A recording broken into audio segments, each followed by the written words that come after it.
அனைவருக்கும் வணக்கங்க. இது பாருங்கள், கலர் கலராக எவ்வளோ அழகாக இருக்குதுன்னு பாருங்கள்.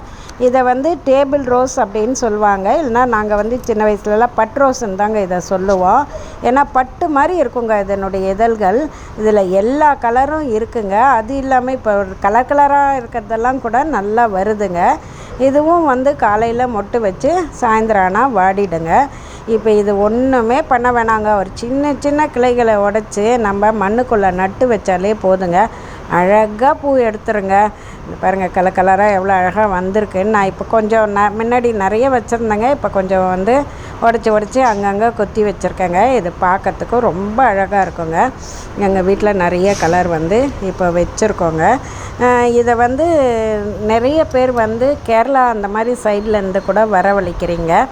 அவங்களும் இதை அப்படியே கவரில் சுற்றி அனுப்பி வைக்கிறாங்க. அது அந்த மாதிரி குளிர் பிரதேசங்கள் அங்கெல்லாம் இதை நிறைய இருக்கிறனால வாங்கி வைக்கிறாங்க.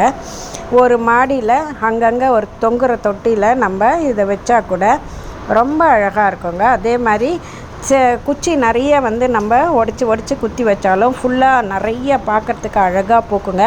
நான் எங்கள் வீட்டில் வாஷ் பேஷனில் கூட நான் இதை நட்டு வச்சுருக்கேங்க. அது அவ்வளோ அழகாக இருக்குங்க. இப்படி நம்ம மாடி தோட்டத்துக்கு அழகை கொடுக்கக்கூடிய அந்த பட் ரோஸை வளருங்க. மிக்க நன்றி.